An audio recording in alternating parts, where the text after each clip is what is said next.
guys, it's Sckriket, and welcome back to another episode of my Let's Play. Today, we will be working on improving the Nether, as well as crafting up the necessary things for the World Eater, but the crafting stuff will mostly be off camera, so yeah. Prettifying the Nether. But before we get on with the video, I'm going to have to ask you to leave a like. Why, you might be asking? Because I said so. And everybody knows that it's best to listen to random people on the internet.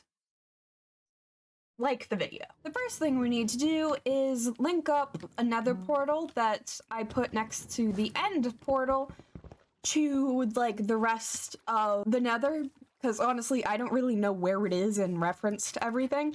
So I need to hook that up to everything, and then we can work on, like, making everything actually look nice. So that's exactly what's going to happen. So I gathered up some cobblestone, noted down the Nether coordinates, and boated out to the end portal. From there, I made my way to the main area, and now we can start designing. And so I hopped over to Creative World to start planning. Now, as far as block palette goes, we're definitely going to be using a lot of darker blocks, as those go with a lot of the Nether biomes.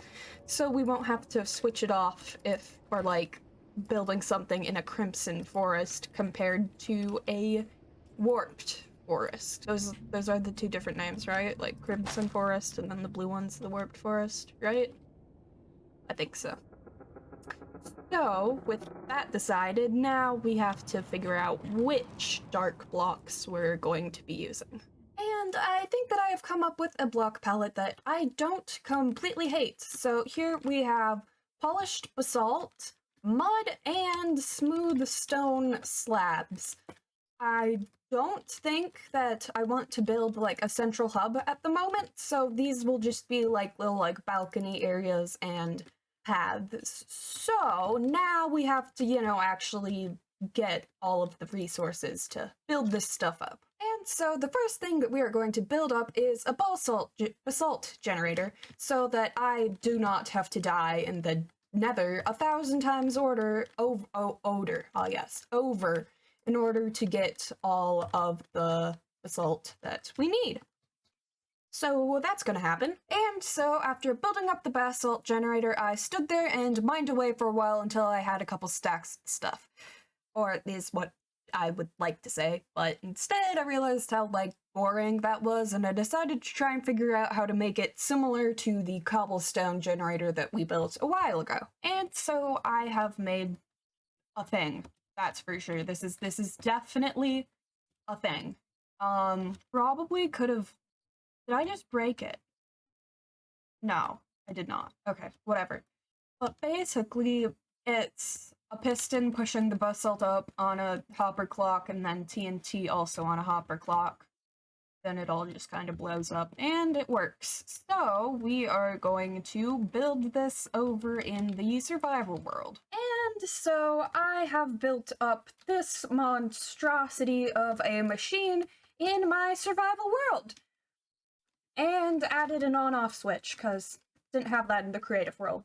So yeah, now we can just AFK. Don't have to mine anything. And at this point, I would love to say that I was then able to just AFK after putting some cobblestone in the smelter, but alas, I decided to make a mud-making machine so that I wouldn't have to do it all by hand. And this is what I came up with. Unfortunately, I don't think there's a way to fully automate the process, but this way I just need to, place and break dirt, and then after the water bottles cycle through, fill them up. So it's a bit easier. I'm not entirely sure if, like, the effort of putting it together and, like, crafting everything up is worth it, but we're still gonna do it because who's gonna stop me? No one, that's who. And so I have built it up in my survival world, like I said I would. So now I just need to fill up a bunch of water bottles and get some dirt, and we should be able to collect a bunch of mud, and I can have the basalt. I honestly have no idea how I do it.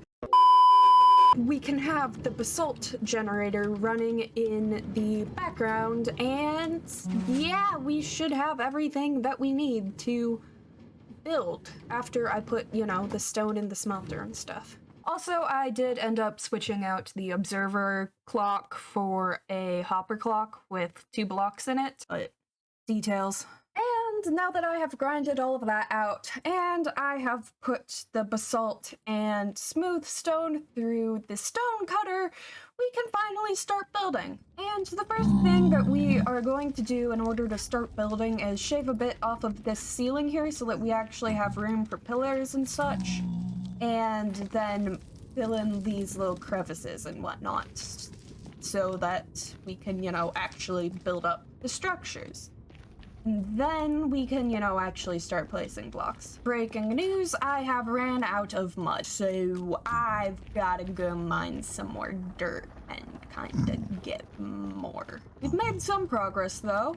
You know, we have like a general feel for what the shape is gonna be. I think that over here I might bring the floor out a bit farther, so it's a bit more of a balcony-ish feel over here, and then have over here be more pathy. But we shall see. Either way, I need more mud. So I got more mud and I finished filling out this path area here. And now I am going to build up all of the pillars and whatnot.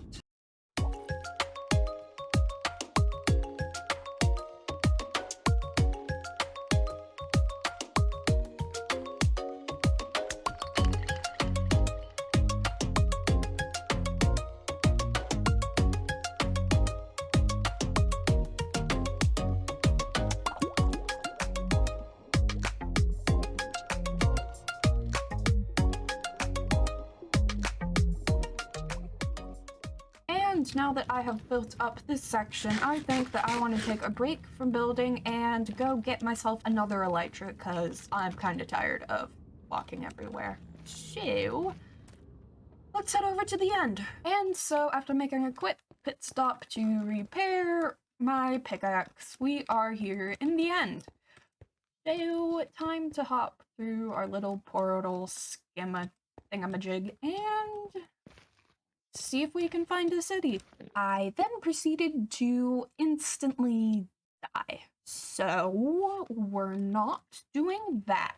Actually, now we have to get all of our armor and stuff back. So, update, a couple things have happened. I have got an entire set of armor back, as well as tools. Haven't enchanted the sword yet.